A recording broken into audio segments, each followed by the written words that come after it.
Hello everybody, this is GamerGar and welcome back to another episode of Stardew Valley. Can we make 5 million gold by the end of year 1? So we are finally in winter.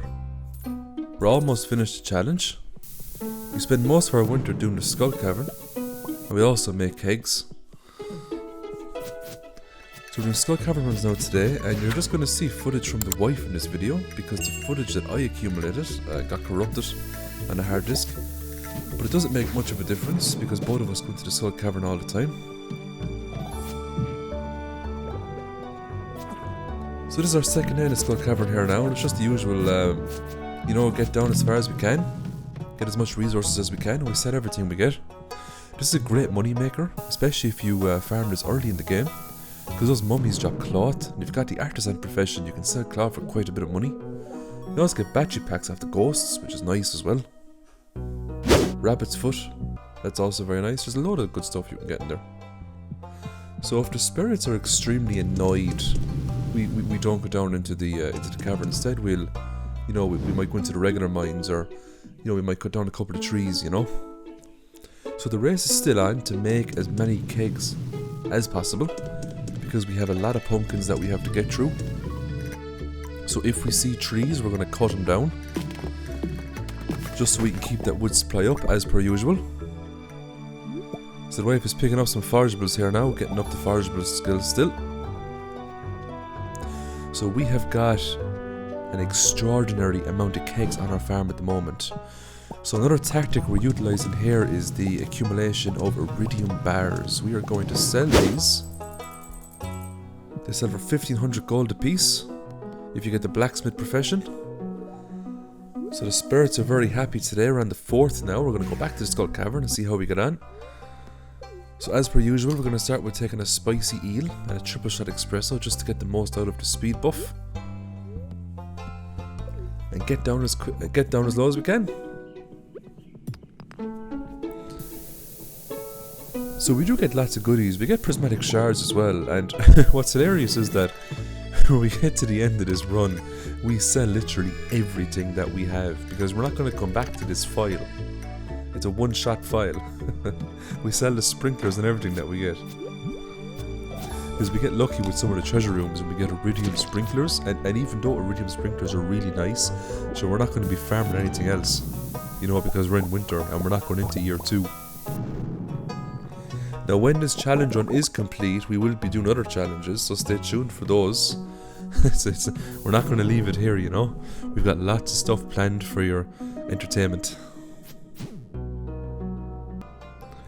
So generally when we go into the skull cavern, we'll just stay in here until it gets to 2 o'clock and we'll just pass out. The worst case scenario, you're going to lose 1000 gold, and that's absolutely nothing. It's pennies for us at the moment. So we're getting lots of pumpkin juice here now from the kegs. As you can see, we've got loads of kegs accumulated. Lots of pumpkin juice. A pumpkin juice obviously doesn't sell for as much as starfruit, starfruit wine, but it does sell for quite a bit. So we got some iridium bars out of a chest there, which is nice. That's more money for us. Gus is great with the salads. We bought loads of salads off Gus. We got plenty of healing. Both of us also have galaxy swords because we got really lucky on the last, in fall there with prismatic shard drops off the slimes. Insanely lucky. So coming in here with 2 galaxy swords makes things a lot easier. So we're not going too mad, Unfortunately, we don't have a shed filled up with crystallariums, so we can't just, mass produce jades and purchase hundreds of staircases. But we do have that on our primary farm, which we'll be showing more of in the next couple of videos. So what's also great about coming into this skull cavern is that you can stock up on iron and gold and copper, much better than you could in the regular mines. You can also get a lot of stone here as well. This cavern is just rich in all manner of resources. So if we do get enough stone, we will make staircases with it. Especially if we get one of those spiral level floors or monster infestation floor.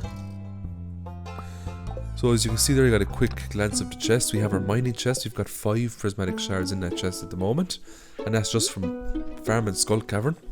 Because I think you have I think it's a 5% chance, a 4 or a 5% chance to get a prismatic shard every time you break open an Iridium node. So if you get node clusters, for example, you've got a pretty decent chance to get prismatic shards. So we're just filling the kegs back up here again, and we're collecting more resins here. So every time we get a resin, that means an extra keg we can place. So if you recall, I think I said in the first or second video in spring that we're going to have a keg farm by the time we finish this run. So as you can see there, we're getting there, you know. We're filling up our farm with kegs. So the wife is just going to Clint here now to upgrade the tools further. We're going to upgrade the Iridium Pickaxe, just so we can farm more efficiently in the Skull Cave. And we're just checking out the wares that the Desert Trader have. So she has an unlimited supply of triple shot espressos and spicy eels, which is really handy. And because it's Sunday, we can purchase staircases offered by trading in jades. So if we pick up jades, we keep them. And here's a pro tip for you. If you do the community quests that arrived in on the patch 1.5, eventually you learn an item. It's a deconstructor, and it basically destroys items you put into it, but it will give you back some of the mats. If you put a staircase into a deconstructor, I think it gives you back something like 99 stone. So it's a fantastic way to stock up on hundreds of stone if you need hundreds of stone for something. But that would only be beneficial if you had like loads of crystallariums that were generating jades for you. So it's just a handy way of getting stone. As you can see in here now, we have hundreds of kegs on the farm. And they're all processing pumpkins now at the moment. Now we haven't sold much yet now in this month. We're letting it all accumulate. We're going to sell it all kind of towards the end. So you're going to see this huge surge of money come in when we get closer to the run. So it's all in a chest at the moment. So we're on number day 8 now. We're getting through it. So we've kind of went from farming and fishing to just mining, and now we're just cutting down a few trees now. We go to the Skull Cavern if we get some sort of a lucky day. If we don't, we go to the regular mines, and we basically just keep mining, just keep making kegs.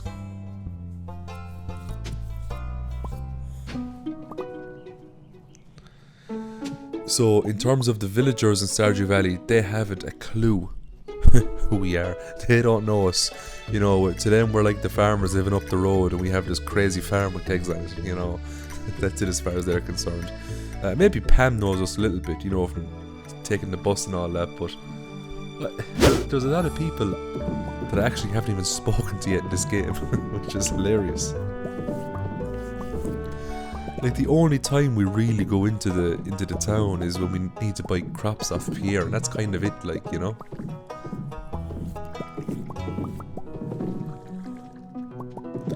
So we've got 260 odd Silver Star pumpkins here. Processing all these now. Back to Clint. There is the wife's lovely Iridium Pickaxe. I also upgrade my tools as well, just so you know. I upgrade my pickaxe as well. And we're going back to the Skull Cavern here. It's great when you get a hole. It's very rare that you drop 15 levels. It's happened to me a few times, but it's rare. I generally get like anything between kind of 3 and 6 or 7, you know. Rarely enough do I get more than 8 floors. Got 6 levels there. I suppose another pro tip about the Skull Cavern is that once you get to floor 50, a new enemy will appear, which there are Iridium bats, and they're probably one of the hardest hitting enemies in the game. You gotta be so careful with them, especially if they come at you in swarms. They can make very short work of your health. But if you ever feel like you're getting swarmed, my advice is to use the secondary function with your Galaxy Sword. If you have a sword equipped it, which is a parry, you'll deflect all the enemies back if they touch off you. So it's something that I use occasionally.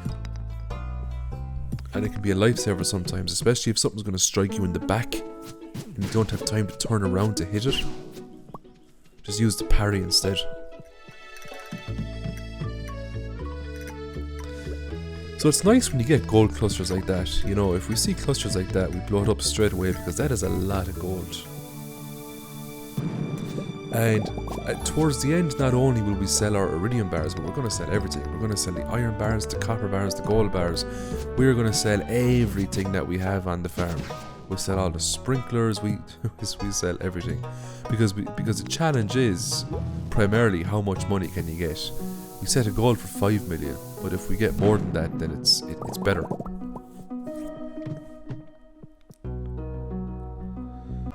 So that is day number 10 out of the way. We're on day number 11 here now, and the kegs just keep giving. So we're getting low on pumpkins, which is great, because the main worry was, you know, if we were going to be able to process all these crops. And we got through them quite quick because of the amount of pumpkins that we actually, because of the amount of kegs that we actually made. So it's just back to the Skull Cavern again. And we're actually having great fun in the Skull Cavern. Now, we've had a few close moments, and we did actually die once, and the wife lost like 20 grand worth of stuff, including her galaxy sword, so we had to reset the day. Ooh, got 8 levels there, that's not bad. And when you get rooms like this with all the mummies, you know, you want to be dropping a bomb there fairly quickly. If we had the napalm ring now at this stage, they all just would have died. They also drop miner's treats, which is pretty nice, especially if you don't have any sort of buff food. It gives you a nice bonus to mining, which means you can crack open those nodes a lot faster and use less energy. Although saying that, we don't really come down here with just the pickaxes. If we come down here, we normally have between 50 and 100 bombs, and we just blow everything up.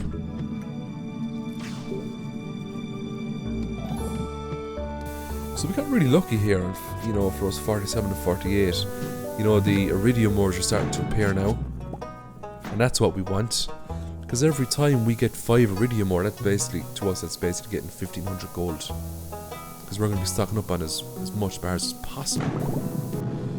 And 1500 gold may seem like a very small amount of gold if you look at the fight, you know, if you look at the challenge, you're going to make 5 million, but believe you me, we stock up on those bars big time. They make a huge difference at the end when we sell them.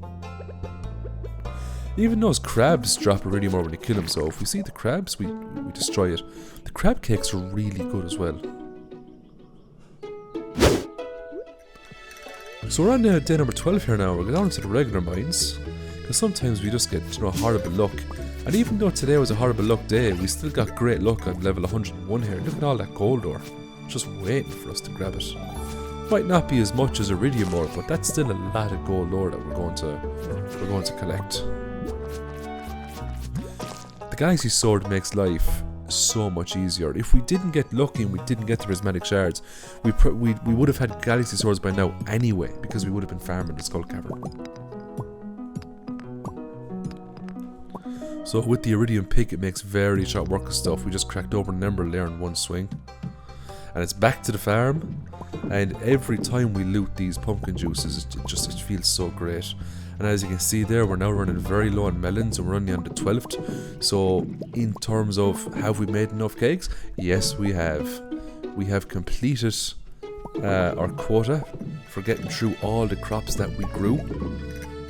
We had a lot of time left over. So I'm actually thinking to myself now, if I had to redo this challenge, I would probably buy an extra batch of pumpkins. Yeah, I probably would have bought an extra batch of 1000 pumpkins, because we would have been able to process those. Now fair enough, we would have had to make more sprinklers, but yeah, we definitely would have been able to do that, I'd say.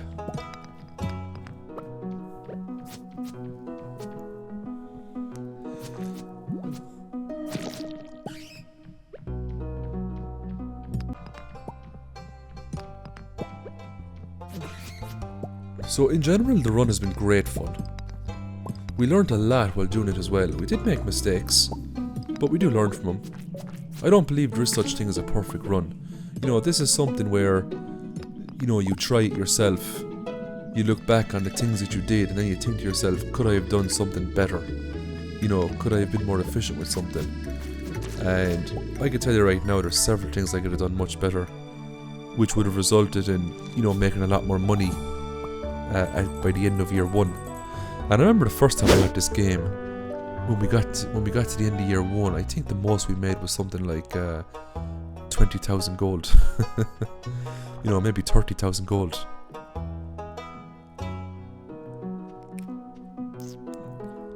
So it just goes to show, you know, that knowledge is power when it comes to this game. We're putting down more kegs, which means we must have more pumpkins somewhere in the chest. Oh geez, we do. We've got well over 600 pumpkins there left that we need to process.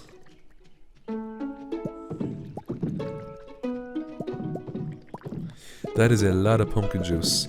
Have you ever processed so much pumpkin juice in your life? You know, we were going to go with, originally the plan was to not make kegs, but to make those preserve bins. And we were going to go with the, you know, we were going to process the strawberries in the bins, then we were going to process the melons in the bins for melon jelly, and then we were going to go for pickled pumpkins. But we found out that if you make kegs instead, you get more money for selling the stuff out of kegs than you do with selling the stuff out of the preserve bins. So that's why we went the keg route and not the preserve bin route. Now, preserve bins would have been a lot easier to make, because you don't need resins to make those. But the kegs do yield a much bigger profit in the long run. So kegs all the way.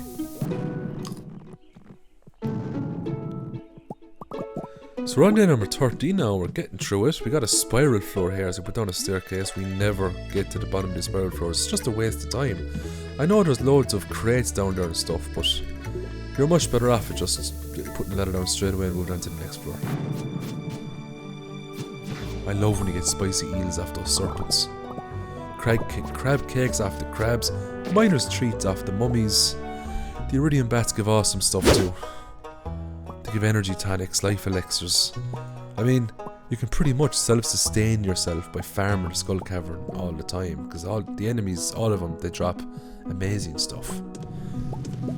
More iridium bars here, which is nice. As you can see there, we've got 97 iridium bars saved up at the moment. Plus, there's a lot more here, so we're gonna have. At the end of this, we end up getting a few hundred iridium bars that sell for 1,500 gold a piece.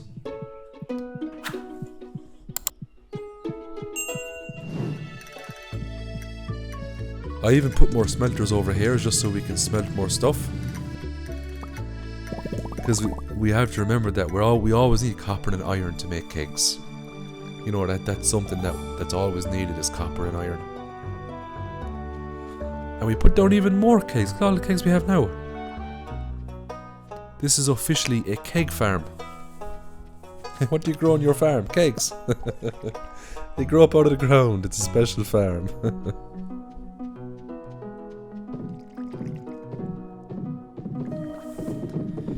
So I'm going to leave the video here. I hope you enjoyed it. I'll upload the next Stardew Valley video in the next day or two, so stay tuned for that. I do appreciate your support. Subscribe if you haven't so already. We love Stardew Valley, so we're always going to release Stardew Valley content every couple of days. That is an absolute guarantee. So I hope you have a great day as always. Bye for now. Thanks for watching. Don't forget to like, subscribe and hit that notification bell to be notified for my future videos. And as always, have a great day.